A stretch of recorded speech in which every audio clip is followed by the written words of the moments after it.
Nah, ini adalah minggu yang ketiga dari khotbah berseri The Road to the Cross.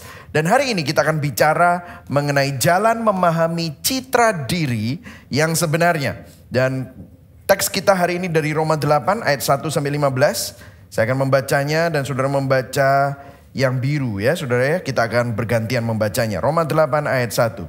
Demikianlah sekarang tidak ada penghukuman bagi mereka yang ada di dalam Kristus Yesus.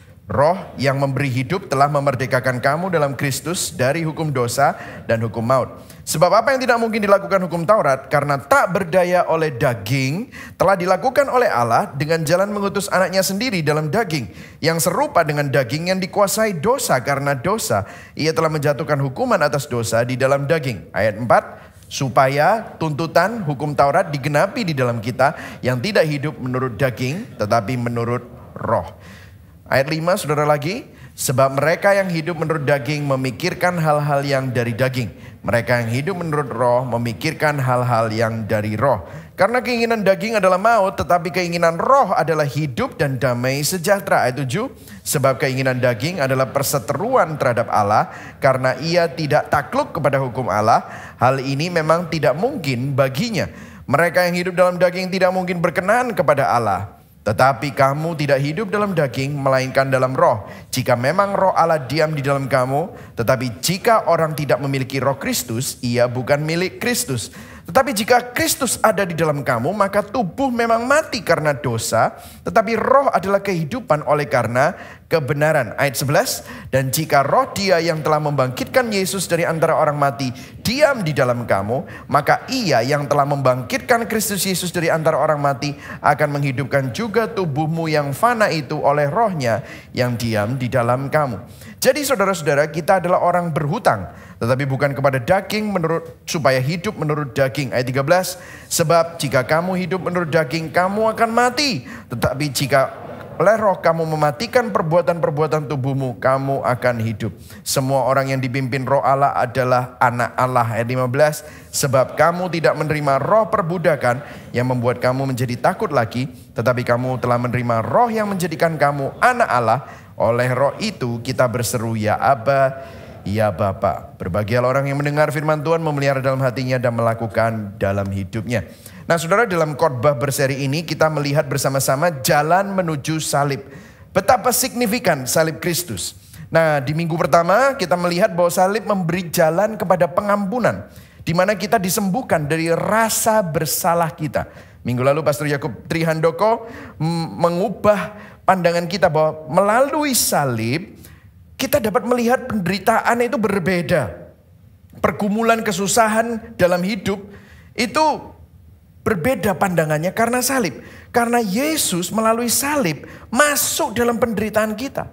Bukan supaya kita tidak menderita, karena kita pasti akan di dalam dunia ini pasti akan mengalami penderitaan. Tetapi di dalam penderitaan kita justru kita merasakan kasih cinta Yesus.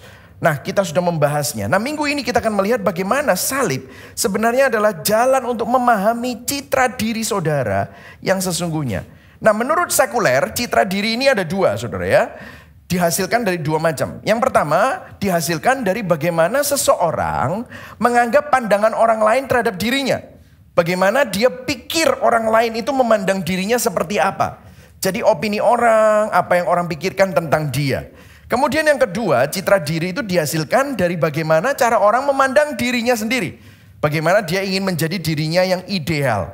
Itu adalah pandangan sekuler, pandangan psikologis. Jadi ini citra diri ini dimensinya macam-macam. Dimensi fisik, bagaimana seorang mengevaluasi penampilannya, bentuk tubuhnya, cara berpakaian, cantik, ganteng, mukanya seperti apa, ya, mempresentasikan dirinya. Ada dimensi psikologis. Bagaimana mengevaluasi kepribadian seseorang secara psikologis. Intelektual juga begitu. Kecerdasannya, dimensi keterampilan. Keterampilan sosial, keterampilan teknis, dimensi moral. Bagaimana seseorang mengevaluasi nilai-nilai dan prinsip hidupnya. Dimensi seksual. Bagaimana ada maskulinitas, femininitas di dalam norma-norma di masyarakat. Nah, apakah ini salah atau benar? Ya, menurut dunia seperti ini. Jadi dua hal, bagaimana orang memandang saudara dan bagaimana saudara memandang dirimu. Nah, citra diri yang seperti ini agak bermasalah. Kenapa? Karena ini semua tergantung dengan opini orang lain jadinya. Kalau orang lain ngomong tentang Anda itu baik, Anda dihormati, dihargai, Anda akan punya citra diri yang baik. Tapi what if something happen to you? Dan orang mulai ngomongin yang jelek tentang Anda. Apa yang terjadi dengan citra diri Anda? Anda akan merasa tertolak, Anda akan merasa tidak dihargai. Apa yang terjadi? Saudara akan mengalami citra diri yang buruk. Belum lagi kalau saudara melihat citra dirimu berdasarkan performamu, keberhasilan dan kegagalanmu, statusmu. Ya kalau statusmu terus baik, bagaimana tiba-tiba sudah baik-baik nikah, tiba-tiba beberapa tahun kemudian cerai. Sudah baik-baik nikah, saudara setia, pasangan saudara yang selingkuh. Bagaimana kalau seperti itu? Performa serta keadaan kita ini sangat tidak menentu. Saudara sudah berusaha untuk berperforma dengan baik, tiba-tiba ekonomi bermasalah. No matter how good your performance is not good enough. Saudara udah berperforma dengan baik, bisnismu baik, tiba-tiba keluargamu yang berantakan.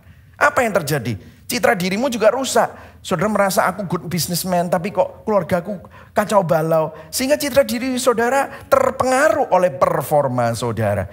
Jadi kalau pandangan citra diri kita berdasarkan opini orang lain dan performa diri sendiri, bagaimana kita melihatnya, maka ini akan menjadi sesuatu yang masalah gitu saudara.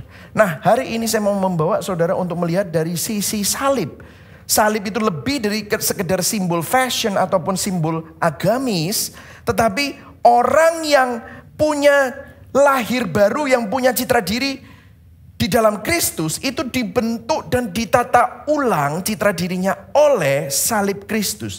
Dan seperti apa citra diri yang dibentuk oleh salib Kristus? Poin saya ada 3. Yang pertama, kita harus sadar bahwa kita ini rusak dan bobrok.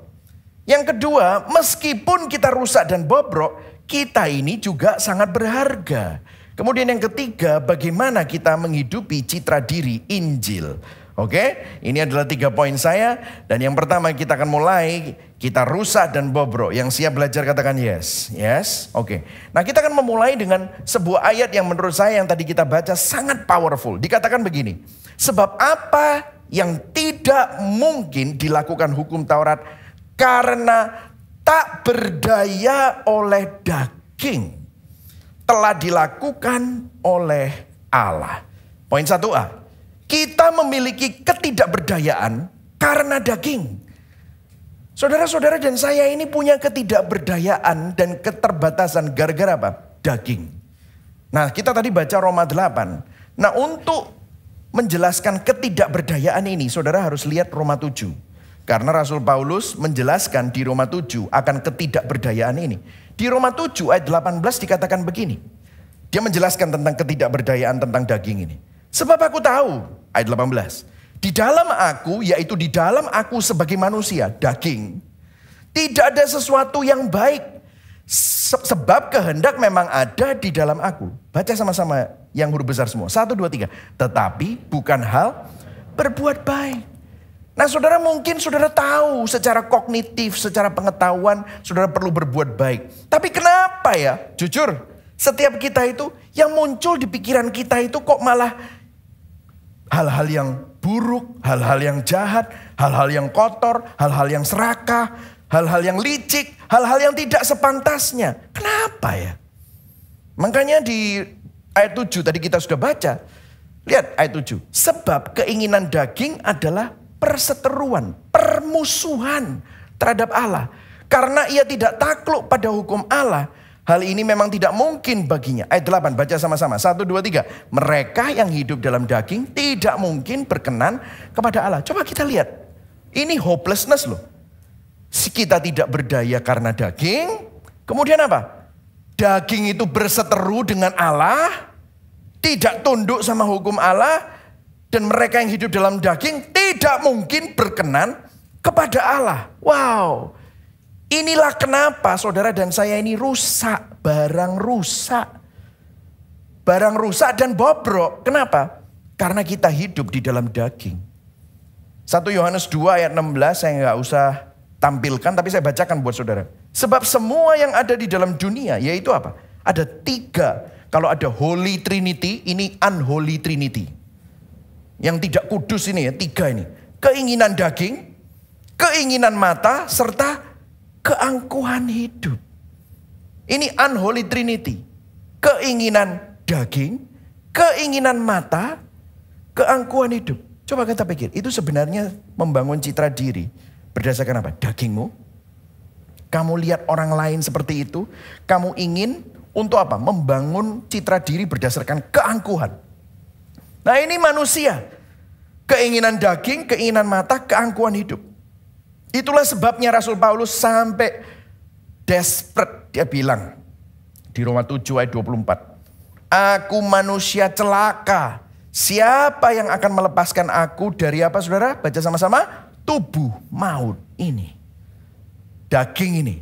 Bahasa Inggrisnya the body of death. Nah banyak penafsir Alkitab dari beberapa komentari mengatakan Paulus di sini mengutip Roman mitologi.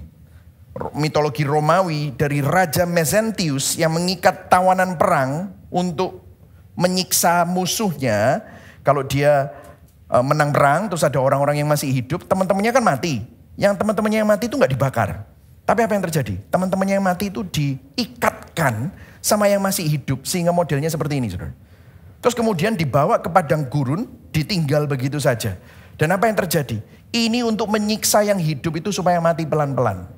Apa yang terjadi? Jadi gini, beberapa hari setelah mulai membusuk itu mayat, ulat-ulat belatung dari mayat yang busuk itu mulai merembet ke tubuh yang hidup.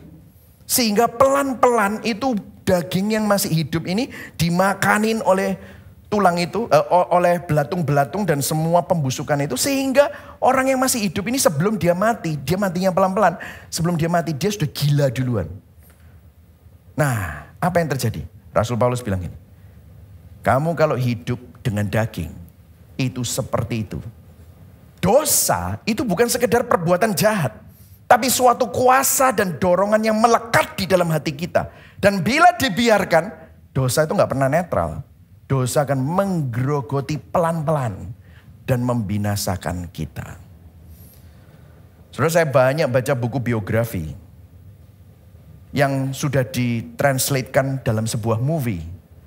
Kalau sudah nonton Netflix, nonton apa itu ya, Disney Plus itu ya, itu kalau saudara perhatikan itu cerita-cerita orang-orang yang jadi drug lord, Narcos, Snowfall, Breaking Bad, itu kan berdasarkan cerita asli begitu ya saudara ya. Kalau saudara perhatikan di awal-awal mereka, itu mereka memang ada terbersit jahat. Tapi masih punya hati nurani. Masih lumayan gitu. Karena ada orang yang awalnya jadi dosen, awalnya itu jadi anak yang baik. Tapi kemudian kepingin dihormati, kepingin mendapatkan uang untuk supaya diterima, supaya berkuasa, mendapatkan kenyamanan. Apa yang terjadi? Mereka mulai deal drug, Tapi kalau saudara lihat, season pertama, season kedua, season ketiga, 4, 5, 6. Semakin lama secara progresif mereka menjadi semakin jahat. Pertamanya baik, gak mentolong, nyakiti temannya.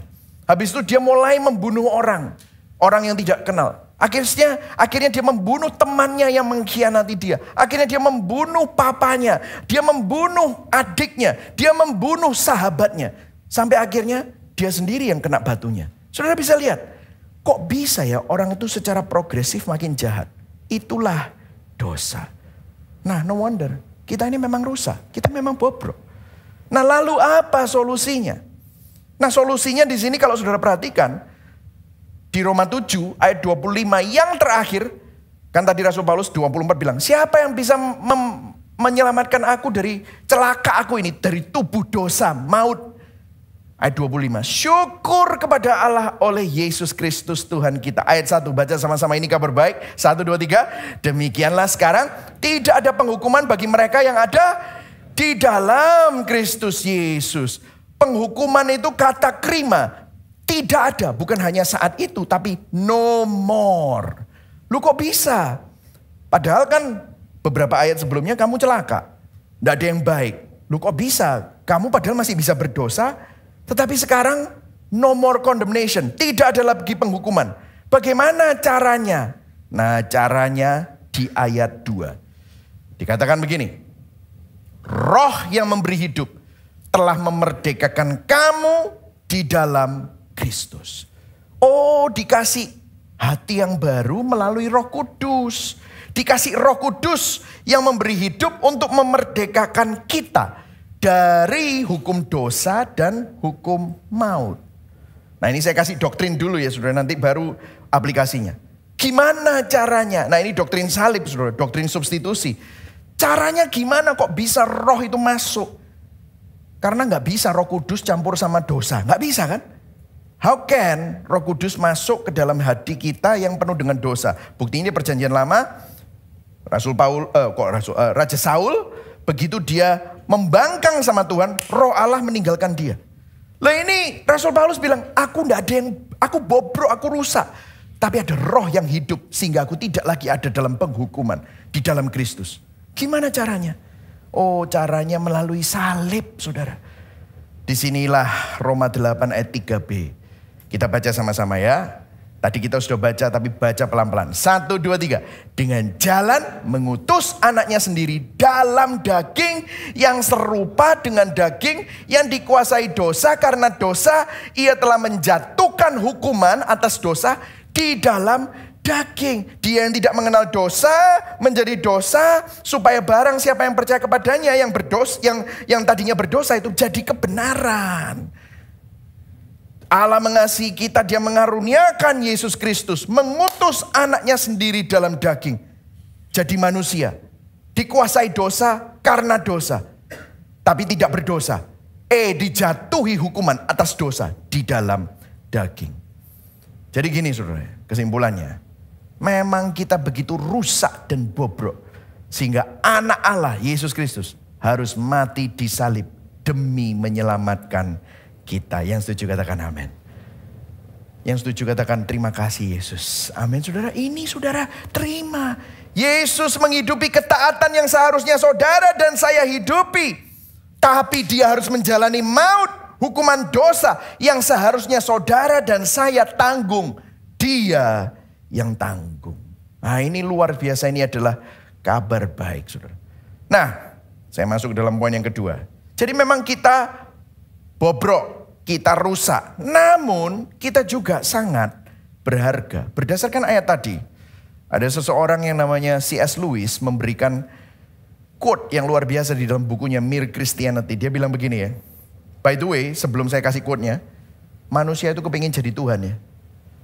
Dari awal, Adam dan Hawa tidak percaya Tuhan. Dibilang kalau makan pohon itu, kamu jadi seperti Tuhan. Anak manusia pengen jadi seperti Tuhan. Tapi lihat apa yang Tuhan lakukan. The Son of God became a man to enable man to become sons of God. Anak Allah menjadi manusia untuk memampukan manusia menjadi anak-anak Allah. Padahal manusia kepingin jadi Tuhan. Tapi Tuhan begitu rendah hati. Dia jadi manusia. Mati bagi saudara dan saya. Untuk memampukan saudara yang ingin jadi Tuhan. Jadi anak-anak Allah. Wow, luar biasa saudara. Coba kita lihat ayatnya. Dikatakan begini. Sebab jika kamu hidup menurut daging, kamu akan mati. Tetapi jika oleh roh kamu mematikan perbuatan-perbuatan tubuhmu, kamu akan hidup. Nah, apa yang terjadi? Semua orang yang dipimpin roh Allah adalah apa saudara? Anak Allah. Sebab kamu tidak menerima roh perbudakan yang membuat kamu menjadi takut lagi. Tetapi kamu telah menerima roh yang menjadikan kamu apa? Anak Allah. Oleh roh itu kita berseru apa? Ya Aba, ya Bapa. Wow, saudara sekarang jadi anak Allah. Di sini saudara perenungan kita ya. Paskah ya. Lent Prapaskah. Sadarkah kita bahwa kita sudah begitu rusak dan bobrok. Namun tahukah saudara, kita juga begitu berharga. Karena anak Allah Yesus Kristus rela mati di salib demi menyelamatkan kita. Amin saudara. Nah, Tim Keller bilang begini. Kuasa Injil datang dalam dua gerakan. Yang pertama, bilang begini. Memang kita ini berdosa. Saya lebih berdosa dan bobrok dari yang saya dapat percayai. Banyak orang itu tidak mengaku kalau dirinya itu bobrok, berdosa. Selalu ngakunya apa? Aku lumayan, aku baik. Dibandingkan sama orang berdosa lain. Aku paling tidak Tidak korupsi, aku paling tidak seperti dia membunuh. Tapi sama saja kita ini bobrok berdosa. Tetapi ada gerakan yang kedua. Secara cepat diikuti, saya diterima. Dikasihi jauh melebihi yang saya bisa harapkan. Nah, citra diri yang seperti ini luar biasa, saudara. Perhatikan ya, saudara. Orang yang berinjil dapat memiliki citra diri yang sesungguhnya. Orang yang tinggi hati, dia berusaha bangun citra dirinya dengan kehebatan, pencapaian, prestasi, kekayaan, kegantengan, kecantikan, di mana semuanya sia-sia. Kalau saudara sekarang masih belum merasakan kehancuran, tunggu tanggal mainnya. Sehebat-hebatnya mahkotamu dalam dunia, itu nanti pasti akan saudara disadarkan kalau kena musibah, akhirnya harus kena kejahatan, penderitaan, bahkan akhirnya kematian. Kalau saudara terima Yesus, saudara oleh anugerah sadar, aduh Tuhan, aku ini bukan siapa-siapa ya Tuhan. Aku ini ternyata orang berdosa, orang bobrok. Baru yang tinggi hati sadar. Betul atau tidak, saudara? Aduh Tuhan, ampuni aku Tuhan. Tapi sebaliknya, ada orang yang mungkin tokonya tutup, dia sakit, keluarganya berantakan, anaknya memberontak, pernikahannya kacau, dia rendah diri karena gagal. Tapi waktu ketemu Yesus, waktu dijamah oleh anugerah, dia sadar bahwa dia memang gagal, bobrok, berdosa. Tapi Tuhan pencipta dan langit dan bumi mengasihi sampai apa? Rela mati buat dia. Akhirnya apa? Yang rendah diri pun dapat diangkat. Kalau kita orang Kristen dan kita punya pemahaman seperti ini, kita sadar, kita gak bisa ngeremehin orang lain. Gak bisa rendahin orang lain. Kita mau sombong apa? Semua hanya karena anugerah. Yang setuju katakan amin. Anugerah. Mau sombong apa? Kalau saudara rendah diri, jangan rendah diri. Karena kamu punya anugerah. Buktinya Tuhan penciptamu rela berkorban untuk menyelamatkan kamu. Jadi pada saat yang sama, kamu tidak rendah diri. Oke? Jadi kalau saudara sudah melihat ini ya, ini doktrinnya. Nah sekarang saya mau kita berdialog lebih mengenai aplikasinya. Ada orang yang bilang gini, Pastor, ngerti kok aku gitu. Bagus, ngerti. Tapi gini loh Pastor, jujur ya. Hidup oleh roh itu kan susah. Kalau hidup oleh daging itu dosa, nikmat. Gimana saya ngalahin kenikmatan dosa? Anyway kan aku kan selamat toh. Saya udah dengar, oh Tuhan mengasihi kamu bukan karena perbuatanku, tapi perbuatannya Yesus. Aku kan dosanya pasti diampuni. Ya tapi ini loh susah, ngelepasin dosa yang nikmat ini loh susah. Siapa di sini yang pernah dengar pertanyaan begitu? Atau mungkin saudara tanya begitu juga. Dosa itu nikmat loh Pastor. Yes. Nah saya jawab ya, pakai cara begini. Saya mau tanya, berapa banyak di sini makanan tidak sehat itu enak gak? Wah ini jawabannya kok kayaknya nggak sure gitu. Yang kebaktian pertama, kebaktian kedua langsung jawab gitu.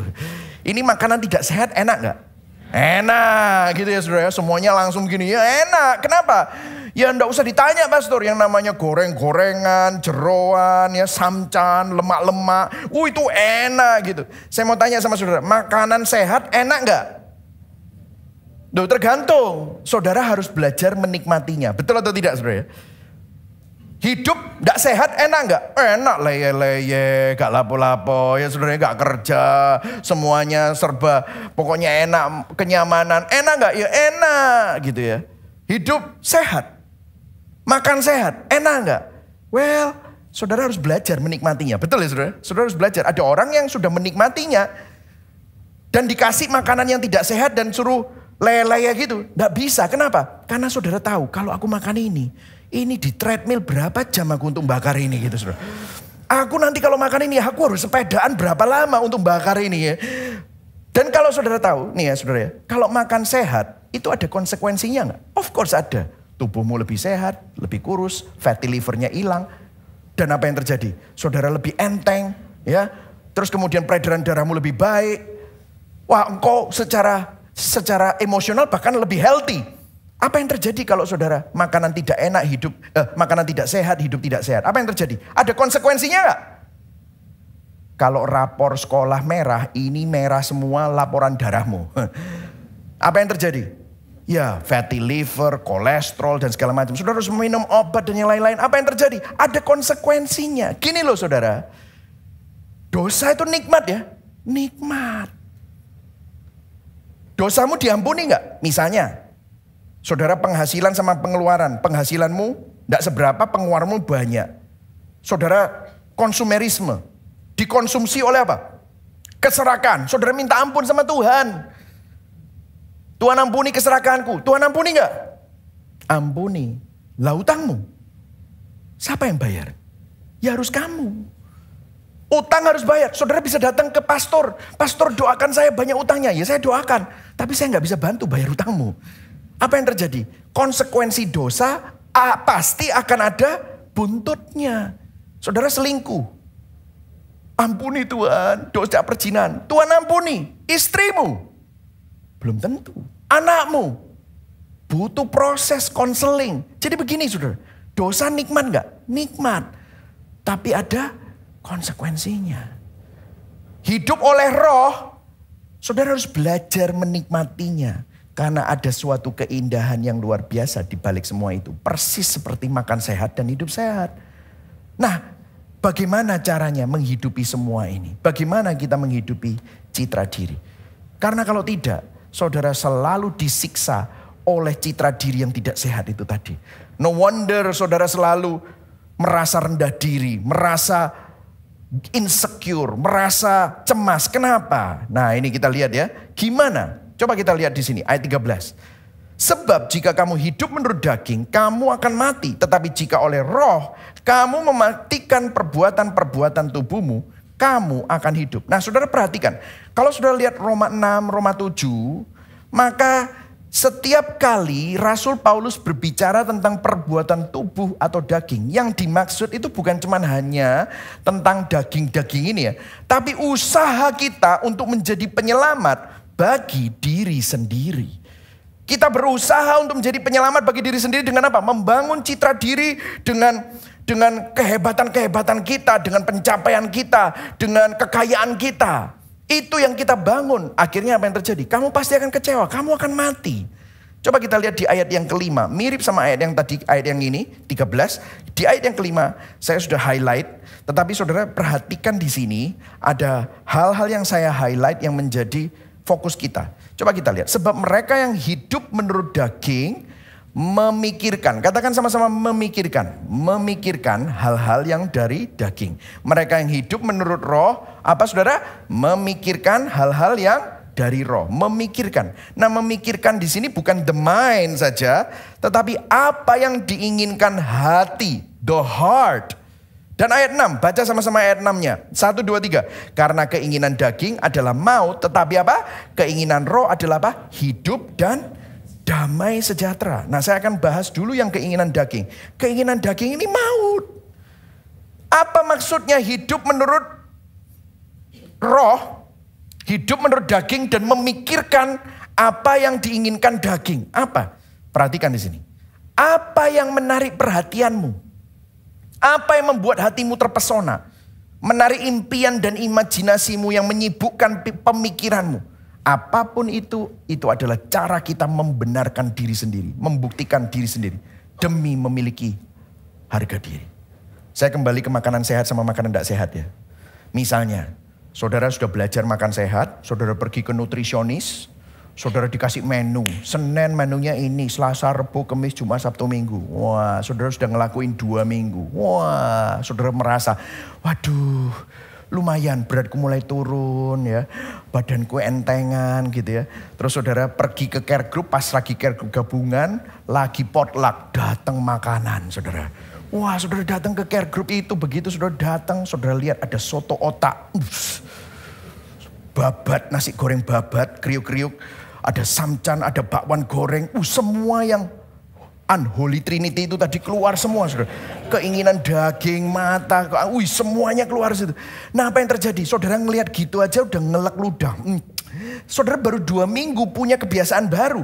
Itu belum belajar menikmati, saudara baru aja ngerasain. Dan apa yang terjadi, aduh aku gak bisa makan. Saudara bawa sangu dewe, saudara. Yang lainnya makan, saudara ngelihat orang. Itu saudara makan ini, aduh kok nelongso ya aku ya. Aku makan kayak makan wedus gitu saudara ya. Ininya ijo-ijo semua gitu ya. Yang sana kriuk-kriuk semua, minyaknya banyak. Dan saudara waktu care group setelah makan, saudara gak bisa konsen. Kenapa? Karena tadi itu yang otak, yang samcan, yang goreng itu menarik perhatianmu. Membuat hatimu terpesona, menarik imajinasimu, dan menyibukkan pemikiranmu gitu saudara. Ya. Saudara tiap hari kita dibombardir mobil apa, jam apa, tas apa, rumah di mana. Keluarga seperti apa, cewek seksi yang seperti ini jadi bojomu, kon happy pasti. Cowok yang ganteng ini, romantis, happy kamu. Apa itu yang menarik perhatianmu, yang membuat hatimu terpesona?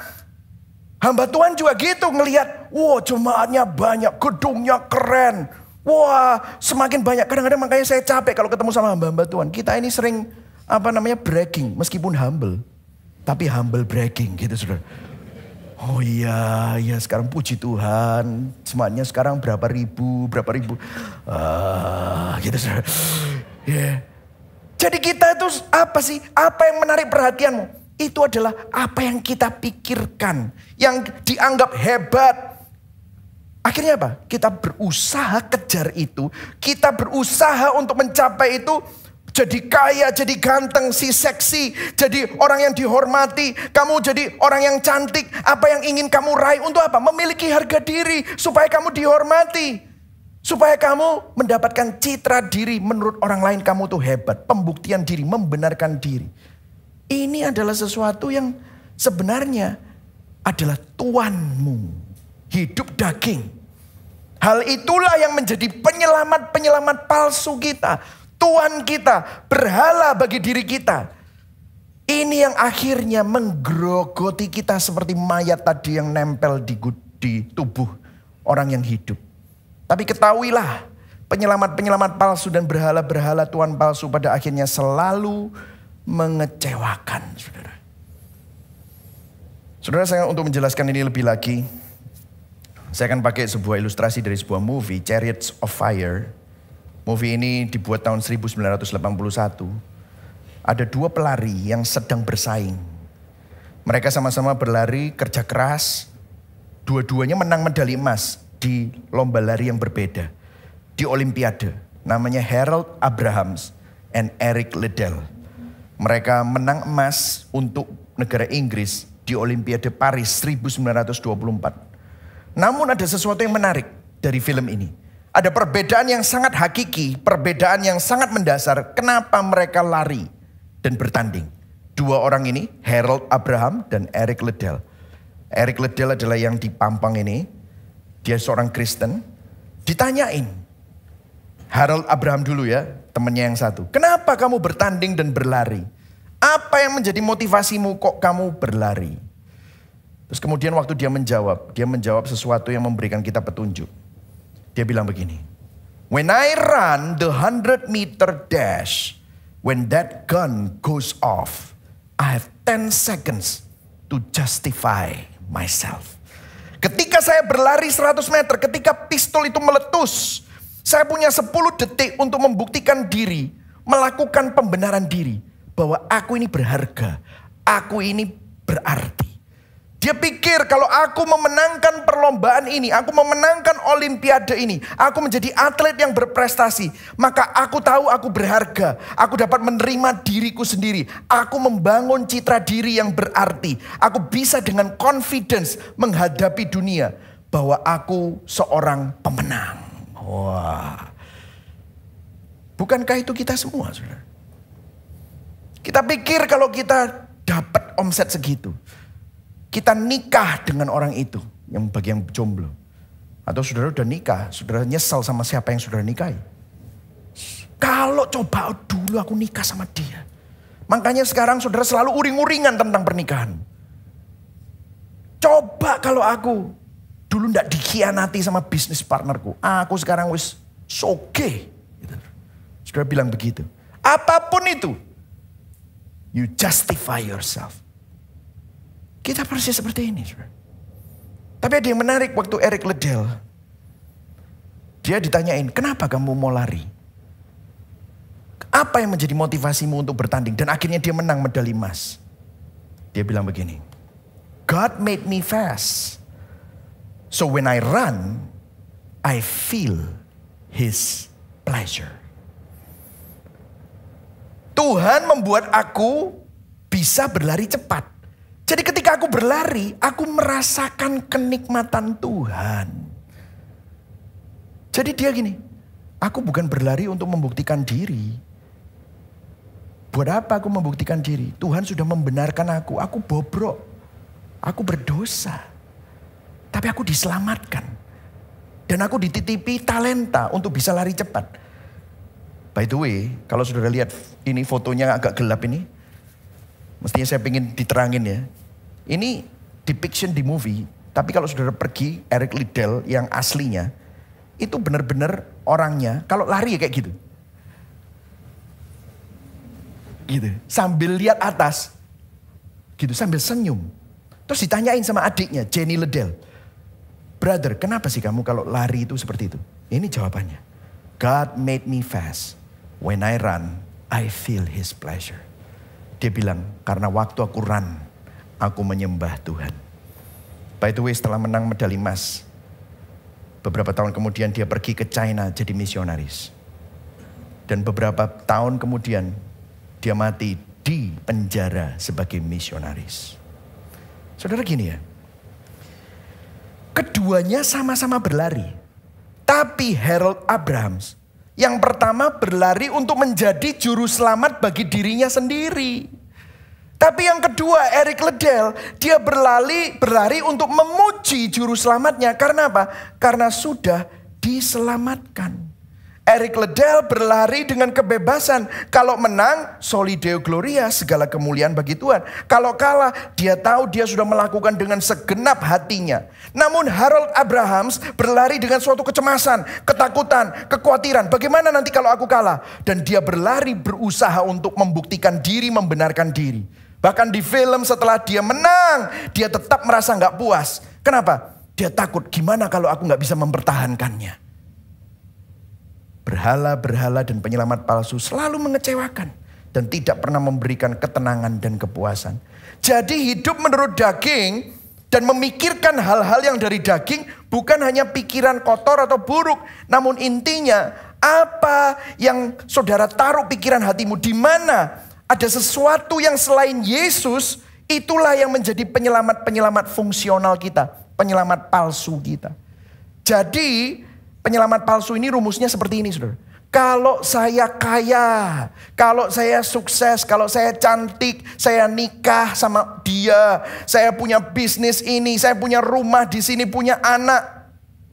Anak saya perempuan semua. Kalau saya punya anak laki, saya pasti bahagia. Saya punya omset segini, saya punya aset segini. Baru saya akan bahagia, puas, tenang, damai. Berarti percaya diri, berharga. Itu semua usaha menyelamatkan diri sendiri. Itu adalah penyelamat palsu. Saudara, saya pernah, nih saya kasih kasus yang mirip-mirip ya.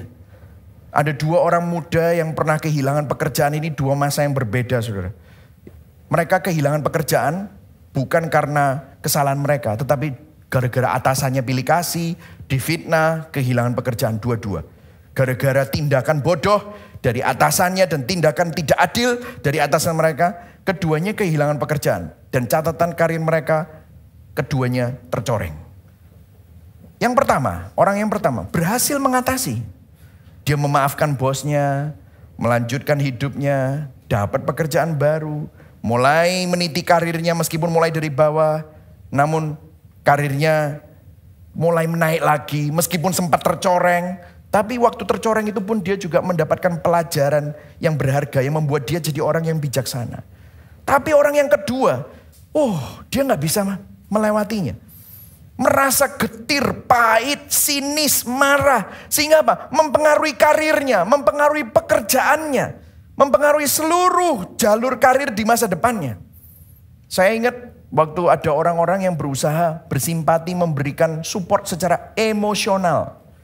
Dikasih simpati, empati, enggak lah. Kamu tuh, aku ngerti, aku pernah kayak gitu. Ya, dikasih simpati, emosi. Tapi semakin banyak dia menerima simpati yang masuk, semakin dia merasa self-righteous. Dia semakin merasa benar, semakin marah sama bosnya, semakin marah sama orang yang memfitnah dia. Bahkan dia marah sama Tuhan gara-gara situasinya ini. Dan semakin besar rasa kasihan pada dirinya sendiri. Dan dia menjadi lebih buruk, saudara. Akhirnya teman-temannya coba yang lain. Ayo kita kasih, jangan support emosional. Kita kasih motivasi. Udah bro, cari kerja aja. Kamu buktikan bahwa mereka semua memang bajingan. Kamu buktikan bahwa mereka memang hebat. Ayo, tak barengi kamu. Akhirnya dia mulai, tapi tetap aja gak bisa. Kenapa? Dia jadi takut.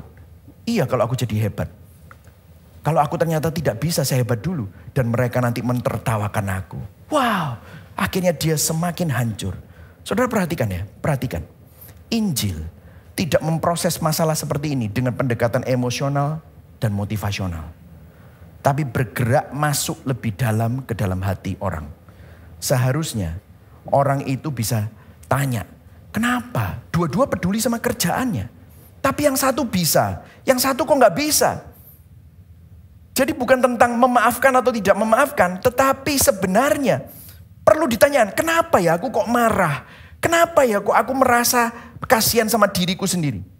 Bukan hanya saudara memaafkan bos, bukan dia hanya harus memaafkan bosnya atau temannya saja. Tapi gini, ada pertanyaan yang harus ditanyakan. Apa yang kamu dambakan dari pekerjaan itu, sehingga waktu kamu kehilangan pekerjaan itu, kok tiba-tiba kamu begitu marah? Karena kamu pikir kerjaan itu memberikan jati diri, citra diri. Dan waktu itu tidak kesampaian, kamu punya angan-angan, kamu punya impian, dan itu tidak kesampaian, kamu marah. Jadi Injil menyelidiki ke dalam hati. Apa yang menggantikan Yesus sebagai penyelamat palsu yang sebenarnya dalam hati kita? Apa yang kita lakukan, idamkan dan impikan untuk membenarkan dirimu sendiri? Sering kita seperti itu. Kita pikir kita tidak berbuat jahat. Tapi kita punya angan-angan yang sering menggantikan Kristus. Penyelamat palsu harus digantikan dengan penyelamat yang asli. Yang setuju katakan amin. Bagaimana caranya? Caranya begini saudara. Dikatakan, hidup menurut roh. Memikirkan hal-hal yang dari roh.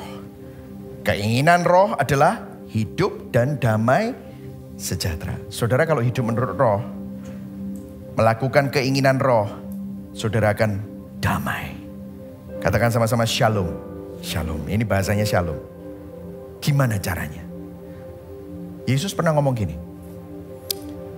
Hidup oleh roh itu bukan bahasa roh. Nanti saudara kalau yang ikut APS, hari ini pneumatologi, doktrin Roh Kudus. Hidup oleh roh itu bukan hanya sekedar mengalami manifestasi Roh Kudus. No, itu bukan hidup oleh roh. Tapi hidup oleh roh itu disampaikan oleh Yesus di Yohanes 16 ayat 13-14. Dikatakan begini. Apabila ia datang, siapa itu? Roh Kudus, yaitu roh kebenaran.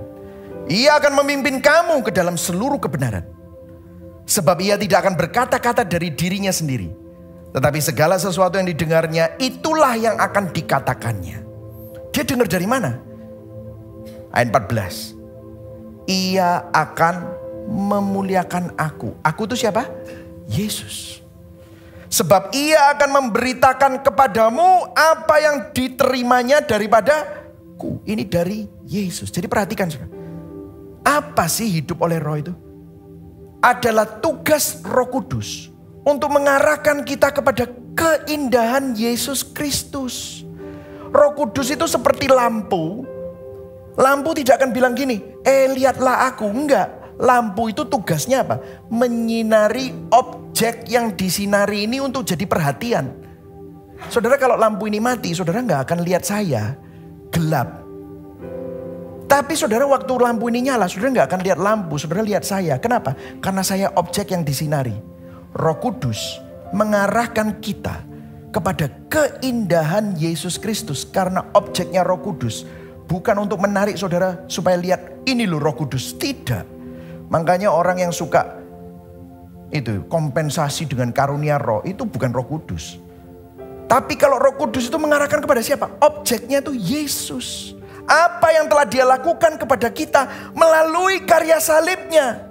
Itulah sebabnya waktu saudara baca Alkitab, minta sama Roh Kudus supaya saudara bisa lihat Yesus. Waktu saudara merenungkan Lent, minta sama Roh Kudus supaya saudara bisa lihat keindahan Yesus. Sehingga waktu saudara lihat Yesus, semua topeng, citra diri, kebenaran diri sendiri yang saudara bangun karena saudara cari kehormatan, keberhargaan, harga diri itu runtuh. Saudara tidak peduli lagi apa yang orang katakan tentang saudara. Tetapi saudara peduli terhadap apa yang firman Kristus katakan tentang kamu. Sehingga itu lebih nyata dari apapun yang orang lain, bahkan papamu, mamamu yang pernah mencerca kamu, yang seringkali membuat hatimu sakit, itu tiba-tiba runtuh. Karena firman Kristus jauh lebih nyata daripada apapun.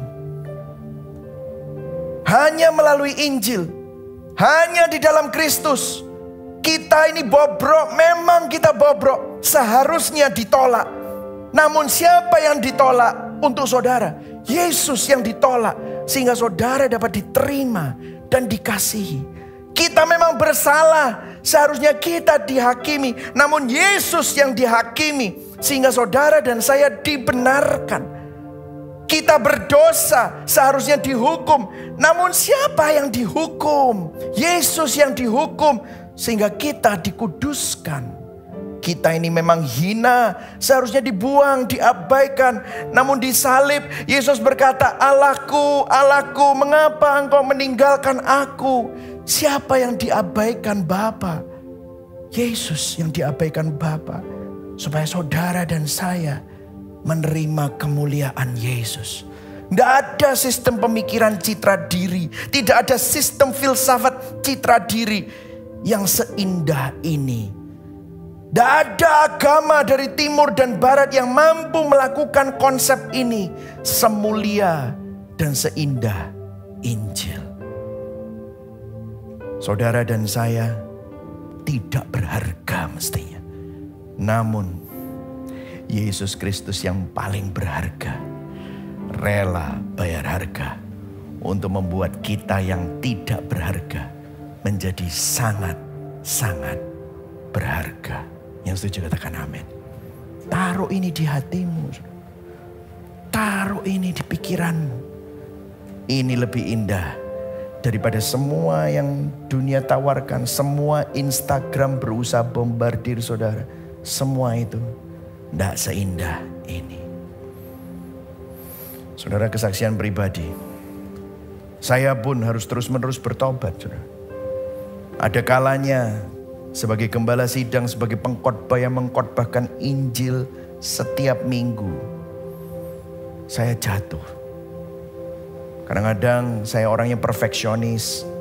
Saya dulu bekas CEO, saya sangat ingin profesional. Ada hal-hal yang menurut saya tidak sesuai standar. Ini kurang cepat, kurang sistematis, kurang rapi, kurang terstruktur, kurang cepat secara profesional. Meskipun saya punya hak sepenuhnya untuk melakukan itu, karena saya bisa mempertanyakan itu. Namun cara saya mungkin mempertanyakan. Kurang sopan. Mungkin attitude saya ada gregetannya. Saya mulai tanya. Dan itu mungkin membuat orang sakit hati, membuat orang tersinggung sama saya. Saya masih terbawa budaya barat. Mungkin saya pasif agresif. Mungkin poin saya betul, tapi cara saya menyampaikan salah. Saya harus cek kenapa ya kok saya menyampaikan dengan cara seperti itu. Ada marahnya, gregetannya, ada sewotnya. Setelah saya selidiki, ternyata saya berusaha untuk menggantikan Yesus untuk jadi penyelamat bagi gereja ini. Saya menggantikan Yesus sebagai kepala gereja. dengan kedok excellent. Saya berpikir dengan performa saya, kalau saya jadi gembala sidang yang excellent, akhirnya apa? Gereja Gibeon jadi hub, ciamik, bagus. Waduh, saya harus bertobat. Saya harus minta maaf sama para staf. Saya harus minta maaf sama hamba-hamba Tuhan yang lain. Yang mungkin tanpa saya sengaja, saya menekan mereka. Karena cara saya perlu bertobat dari hati saya. Yang berupaya mengganti Yesus Kristus untuk menjadi juru selamat. Saya kilaf dengan performa saya. Saya pikir saya jadi berharga. Padahal saya nggak ada harganya. Yesus Kristus yang paling berharga, rela bayar harga untuk membuat kita yang tidak berharga jadi sangat berharga. Hal apa? Pertanyaan reflektif. Hal apa yang sering menggantikan Kristus dan menjadi penyelamat palsu kita hari-hari ini? Hal apa yang kita ingin capai dan raih untuk membangun harga diri, untuk menyelamatkan diri, untuk membuktikan diri seperti Harold Abrahams, seperti orang yang tadi marah gara-gara dipecat sama bosnya? Coba kita cari. Saya mau mengajak kita bertobat dari usaha untuk membenarkan diri, membuktikan diri, mencari keberhargaan diri di luar Kristus. Sekali lagi, kita sebenarnya tidak ada harganya. Namun Yesus Kristus yang paling berharga, rela bayar harga untuk membuat kita yang tidak berharga menjadi sangat berharga. Berikan tepuk tangan buat Tuhan. Amin, saudara. Mari sama-sama bangkit berdiri. Saudara diberkati hari ini. Amin. Bangunlah citra diri bukan karena opini orang, bukan karena kehebatanmu, tapi karena apa yang Kristus sudah sampaikan dan lakukan melalui karya salibnya. Karena Injil, kita yang begitu rusak dan bobrok menjadi sangat berharga karena Yesus Kristus mati di salib dan bangkit demi menyelamatkan kita. Ada yang nanya sama saya, Pak, saya ini dengerin Injil membuat saya jadi kurang ambisius dalam bisnis, Pak. Rest terus saya. Target tidak memenuhi, rest. Target tidak tercapai, saya berserah. Kok kayaknya saya jadi loyo, Pak, dia bilang gitu. Dengar ya, saudara. Karena Injil, yang kedua, kita dengan damai bekerja dan berkarya. Kerja dan karyamu itu bukan untuk pembenaran dan pembuktian diri. Namun karena sudah dibenarkan dan diterima dan dikasihi oleh Tuhan, maka masuk yang ketiga, kasih dan penerimaan Tuhan itu memampukan kita untuk bekerja keras dan berkarya untuk apa? Mengelola semua yang Tuhan titipkan bagi kemuliaannya. Amin, saudara. Jadi motivasinya bukan hungry for acceptance. You are accepted in Christ. Itulah sebabnya saudara bisa berkarya untuk kemuliaan Tuhan. Amin.